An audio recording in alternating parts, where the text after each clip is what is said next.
The chamber of the Galactic Council was a monument to arrogance.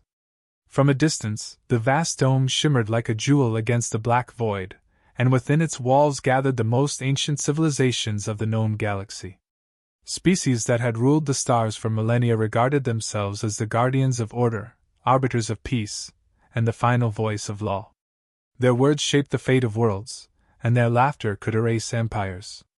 Into that place, among the towering figures of power, came a delegation of humans. Small in number, clothed in simple diplomatic garments rather than ornamented regalia, they appeared almost insignificant beside the glittering displays of alien pride. Yet when the human rose to speak, the words carried a weight that pierced through the chamber. The envoy's voice was not loud, but it held the conviction of a species that had endured countless trials. We stand before you with a warning. Do not provoke us. Do not strike against our people. We are not prey.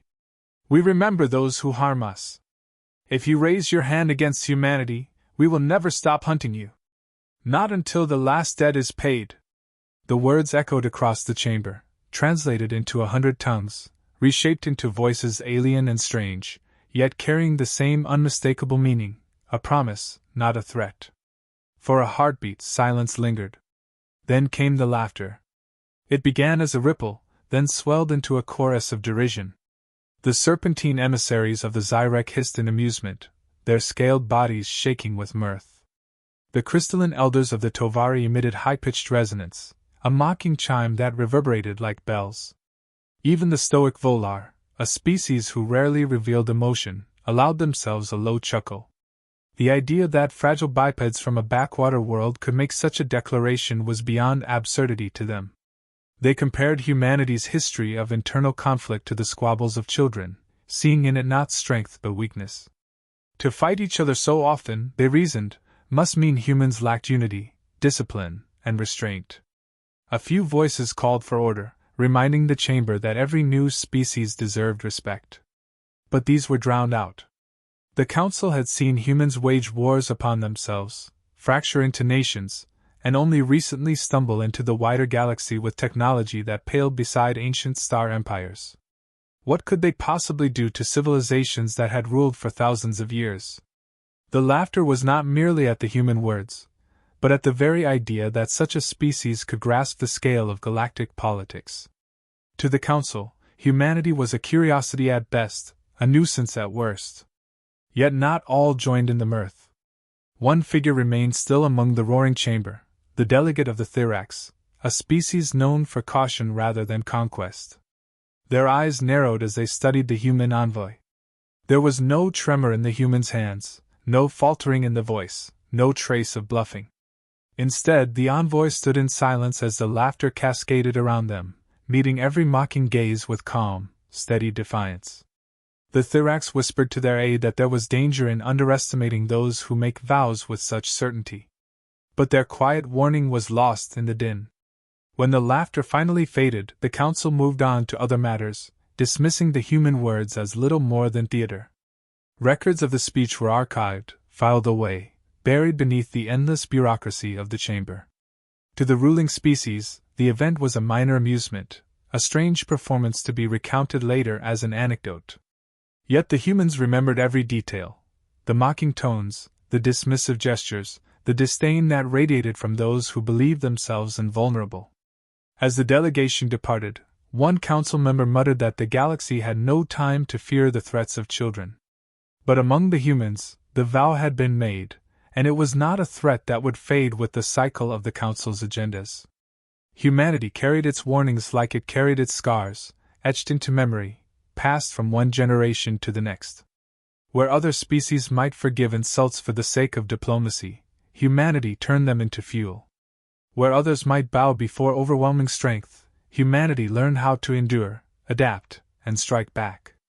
Those truths were not written into their speech but into their very existence. The envoy left the chamber with no further words, but the silence that followed them was heavy with unspoken resolve. The council, in its grandeur, believed itself untouchable. They laughed at the warning, believing it empty, believing humanity too weak, too disorganized, too fleeting to matter. Yet within that laughter was the seed of their downfall. For the human warning was not shaped by arrogance. It was not a bluff, nor the posturing of the powerless. It was the memory of predators who had learned long ago that survival was not given, but taken. The galaxy had been warned. The hunt, once begun, would never end. The warning was dismissed, and soon arrogance led to the first spark that would ignite the fire. On the frontier, where human colonies stretched thin across resource-rich systems, one council member sought to demonstrate dominance. The Zyrek, a reptilian empire that thrived on conquest, saw opportunity in a human settlement scarcely defended and lightly armed. To them, it was not war but routine expansion. They sent warships without hesitation, descended upon the colony, and stripped it bare. Thousands of civilians were slaughtered, entire families wiped out, the survivors dragged away in chains to fuel the Zyrek labor markets. To the Council, it was a minor incident, the kind that happened often in disputed territories. To humanity, it was blood spilled unjustly, and it demanded retribution. When word reached Earth, no speeches of restraint were given. No endless debates about proportional response took place. Across every nation, across every divide, the massacre burned into memory with the same clarity as the envoy's vow.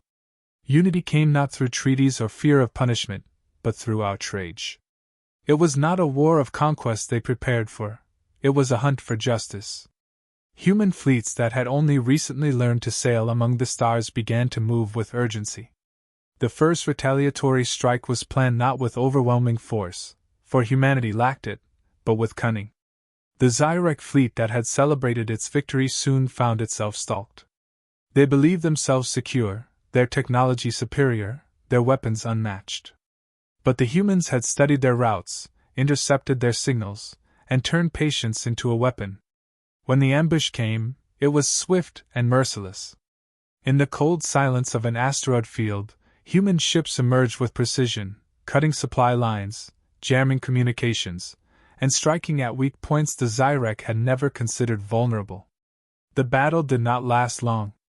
Not a single Zyrek vessel escaped. Where once had been an armada of conquerors, only drifting wreckage remained. The news reached the council with shock. The Zyrek delegation stormed into the chamber demanding retribution, accusing the humans of barbarism. But beneath the bluster, there was unease. Entire fleets did not vanish by chance. Entire formations were not obliterated by primitives unless those primitives possessed something far more dangerous than firepower. They possessed intent. Yet even then, many members dismissed it as luck, a fortunate strike, an accident of circumstance. They told themselves the humans had exhausted their strength in that one moment. They told themselves it would not happen again. Then came the message. No fanfare, no grand speech, only a transmission sent to every council channel. A single human voice spoke with chilling clarity. You drew first blood. We will not stop. We will hunt you until the last of ours is avenged. There were no demands for territory, no conditions for peace, no offer of negotiation. It was not diplomacy. It was a promise of pursuit. Some in the chamber laughed again, though their mirth was strained now, less confident than before. Others shifted uneasily, recalling the envoy's earlier words. The Thirax delegate spoke again, reminding the council of the warning they had dismissed. They urged restraint, urging that an accord be sought before escalation consumed them all. Yet their voice was drowned in the noise of dismissals, of old powers too proud to believe they could be threatened by a younger race. But beyond the chamber, fear began to spread. Merchant fleets whispered of human raiders striking supply convoys. Outposts reported sightings of human vessels where no human presence should be possible. Each attack was targeted, efficient, designed not to conquer but to cripple. To species accustomed to wars fought for resources or dominance, the pattern was alien. The humans were not seizing planets, not raising banners of empire, not demanding tribute. They were striking those responsible, one after another, and leaving nothing behind but silence and wreckage. The Zyrek sought vengeance with larger fleets, but every engagement ended the same. Ambushed, outmaneuvered, reduced to debris. What terrified their admirals most was not human firepower, but the precision of human intent. The humans struck where it hurt most, where the wound would bleed deepest, and then they vanished before retaliation could be mustered. The hunted had become the hunters, and their prey was only beginning to understand what that meant. Within the council, the laughter finally began to falter. Yet pride and fear clashed in equal measure. They had dismissed the warning once and believed themselves wise. Now they told themselves that time would grind humanity down, that their fury would burn out. But those who had seen human eyes in battle, those who had listened to their unyielding transmissions, whispered a different truth. The hunt had begun, and once set into motion, it would not end. The first retaliation was thought to be an anomaly, a desperate strike from a young species unable to endure prolonged conflict. Yet as months turned into years, the illusion collapsed. The council had faced rebellions before, insurgencies from restless vassals, but never an enemy that fought with such unrelenting purpose. Humanity did not fight for territory or recognition. They fought for memory, for the lives taken, for the insult that had been laughed at and dismissed. That motive, incomprehensible to the council, gave them a strength that no empire could quantify. Alien fleets poured into contested sectors, confident that overwhelming numbers would smother defiance. Instead, they discovered a pattern unlike anything recorded in their long histories. Human ships did not wait and set formations or defend fixed lines. They appeared where least expected, vanishing into nebulae, shadowing convoys for weeks before striking without warning. Entire squadrons would disappear into the dark, and when their remains were found, there were no survivors. Precision, silence, and inevitability defined each engagement. At first, the council dismissed these losses as the cost of war. But the reports grew stranger.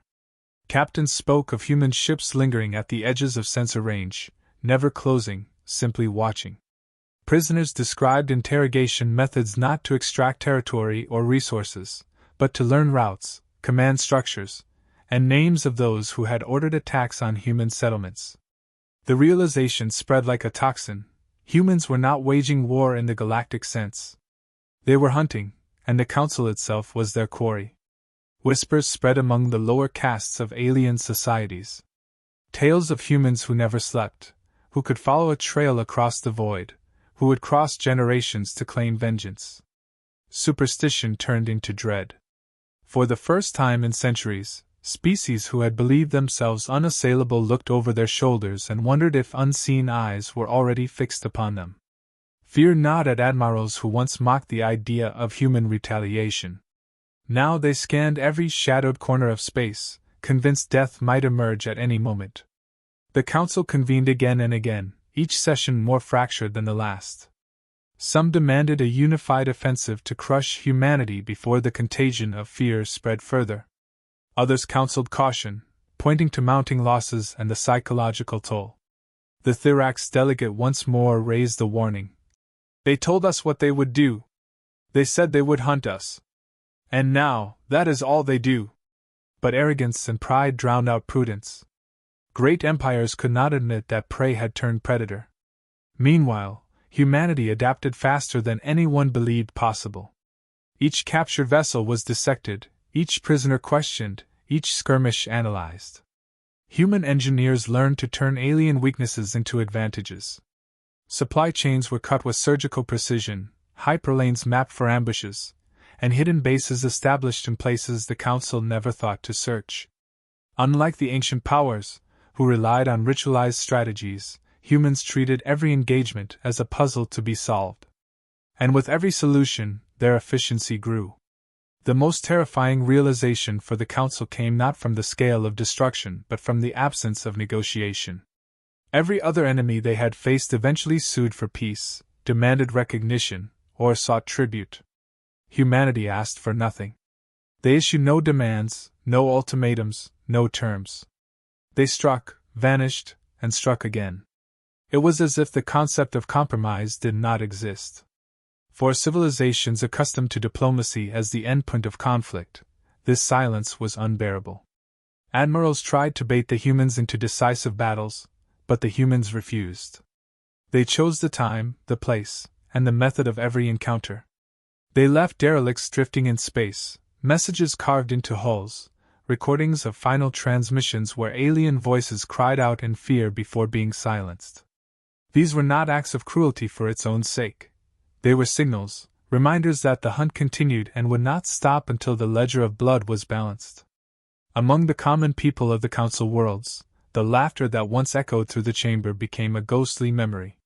Merchants rerouted trade, fearing unseen predators. Colonists demanded protection that never came. Soldiers whispered prayers before patrols, knowing that an unseen enemy might already be waiting. Fear spread faster than any human fleet, undermining confidence in the Council's authority. And yet, at the heart of that spreading terror, the Council still failed to grasp the truth. They believed humanity sought revenge only for the colonies lost, that their rage would cool once justice was served. They did not understand that humanity's strength lay not in vengeance alone, but in memory. To humans, a wound was not forgotten when the bleeding stopped. It was carried forward, a scar that bound generations together. They had warned the Council once, and now their warning had become reality. The hunt had begun, and it would not end. The tide could no longer be denied. What began as scattered raids evolved into a campaign that consumed entire systems. Humanity's fleets, once fragile, had grown formidable, forged from salvaged enemy technology and tempered by relentless adaptation. Every ship lost was replaced by two more, each improved, each refined. They had no need for sprawling empires or grandiose palaces. Their strength lay in constant motion, in the discipline of a predator closing in on its prey. Alien powers that once mocked humanity now found themselves cornered. Worlds thought secure fell without warning. Defense fleets deployed with confidence only to find themselves outmaneuvered, cut off, and dismantled piece by piece. Humans struck at fuel depots, crippled communications hubs, and reduced orbital shipyards to drifting skeletons. No planet was too distant, no stronghold too fortified. The very idea of sanctuary was stripped away. The Council grew frantic. Meetings once filled with arrogance devolved into bitter accusations. Each faction blamed the others for provoking a nightmare that now stalked them all. Proposals for negotiation surfaced, but there was no channel to reach the humans, no envoy willing to carry terms. Messages sent into the void received only silence. Humanity did not bargain. They did not ask. They only hunted. The Zyrek, once proud conquerors, became the first empire to fracture under the strain. Entire provinces rebelled as civilians refused to fight an enemy that could appear anywhere at any time. Their admirals, once fierce, whispered of human persistence with hollow eyes, convinced that every jump might be their last. When their central command collapsed, it was not under human bombardment, but under the crushing weight of despair. Humanity had shown them that their empire was made of glass. Other species fared no better. The Tovari, whose crystalline fleets had endured wars for centuries, discovered their reliance on predictable patterns, made them easy prey. Human tacticians mapped their rigid strategies and dismantled them with terrifying efficiency. The Volar, slow to mobilize but believed invincible in direct combat, were bled dry through attrition as humans refused direct battles and instead struck their supply chains until entire armies withered without firing a shot. One by one, the strengths of ancient civilizations turned into fatal weaknesses under humanity's scrutiny. The Council's chambers, once a stage for pomp, became a theater of fear. Every session carried rumors of another lost fleet, another shattered colony, another admiral who had vanished without trace. The laughter that had mocked humanity's warning had long since died. Now, silence dominated, broken only by the desperate voices of leaders begging for solutions that never came. The Thirax delegates spoke less often, not because they had forgotten their warnings, but because those warnings had already been proven beyond doubt. Their silence was more damning than words. As the campaign deepened, the humans revealed a strategy that terrified even the most hardened veterans. They pursued not only fleets and fortresses but individuals. Council members who had dismissed their envoy were found in hiding, their transports intercepted in deep space. Governors who had ordered raids on human settlements disappeared, their palaces left untouched but empty. It became clear that humanity's memory was exact, their retribution precise. This was not indiscriminate war. It was execution, carried out across the stars. Attempts at coalition offensives collapsed before they began. Mistrust poisoned coordination, and spies whispered that humanity always seemed to know when fleets gathered, striking before momentum could build. Paranoia spread until leaders wondered whether humans had infiltrated their command networks, or whether fear itself made them predictable. Each failure strengthened humanity's legend, turning them from an enemy into a phantom no empire could withstand. The collapse of the Council was not heralded by a final battle but by erosion. Alliances fractured, trade routes withered, and once mighty empires turned inward consumed by fear. Humanity did not need to plant their banners across conquered capitals. They allowed panic to do the work for them. Systems abandoned the Council willingly, choosing isolation rather than painting themselves as targets. In every darkened chamber, whispers grew, humanity would come, and when they did, there would be no survival. When the Council finally attempted to consolidate its power, it discovered there was nothing left to consolidate. Its fleets were scattered, its authority mocked, its voice hollow. Humanity had dismantled them without ever declaring war, without ever demanding surrender. The laughter that once rang through their chamber had transformed into silence, and in that silence, the truth became undeniable. The galaxy's hunters had become the hunted, and their predators wore human faces. The last remnants of the Council scattered into exile, abandoning their palaces and their fleets, fleeing into uncharted space as though distance could shield them from the inevitable. They hid in forgotten stations, cloaked their ships, and buried their names beneath layers of deception. Yet none of it mattered. Humanity did not need maps or borders. They followed memory, and memory led them unerringly to those who had mocked their warning. One by one, the fugitives were found. No grand sieges, no drawn-out campaigns, only swift endings. A counselor seeking refuge in the ruins of an abandoned mining world was discovered when human warships appeared without warning. Another, who cloaked herself within a loyalist flotilla, saw her escort vanish into wreckage in minutes before she, too, was silenced. It became clear that no wall was high enough, no escort large enough, no distance far enough to break the hunt. Humanity had promised it, and now the promise was fulfilled. When the last surviving counselors were finally cornered, their voices cracked with desperation. For the first time, they begged not for victory but for mercy. They offered treasures, technology, alliances, even subjugation. They promised to dissolve their empires, to erase their own history if only the hunters would relent. But humanity had never asked for bargaining chips. The warning had not been conditional. It had been a vow, carved into the fabric of their identity: harm them, and the debt will be collected without compromise. The human commander who addressed the survivors spoke not with anger, but with cold finality. "We warned you. You laughed. Now you understand. Humans do not forget. Humans do not forgive. And humans never stop hunting." These words were not shouted in triumph, nor adorned with ceremony. They were spoken as a simple truth, undeniable and irreversible.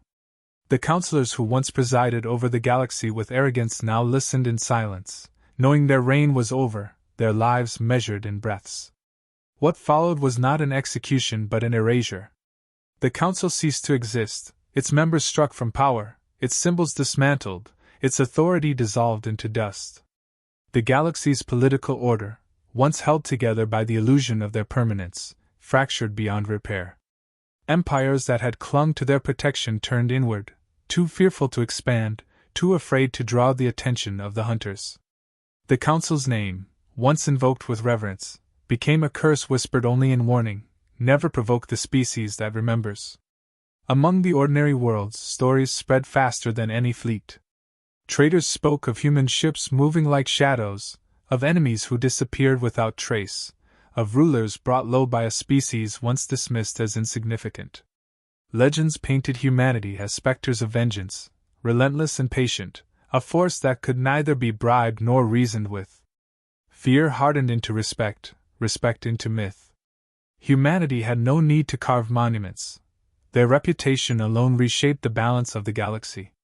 For those who had laughed in the chamber, their arrogance served as the galaxy's final lesson. To them, humanity had seemed fragile, disorganized, too young to pose a threat.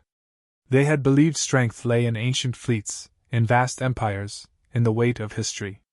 They had never understood that true strength lay in resolve, in the refusal to surrender, in the ability to remember every wound and answer it without rest until balance was restored. In mocking the warning, they had mocked that very strength, and in doing so, they sealed their fate.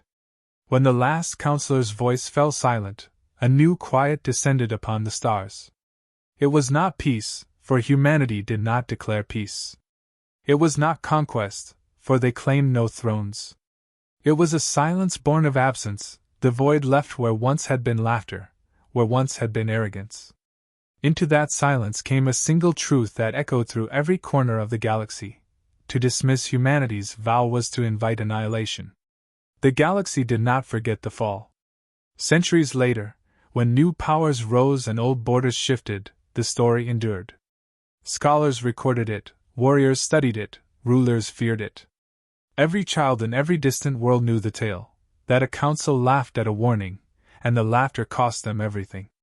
To this day, when emissaries of humanity speak, none dare interrupt, none dare mock, for all remember the truths spoken long ago. Once the hunt begins, humans never stop.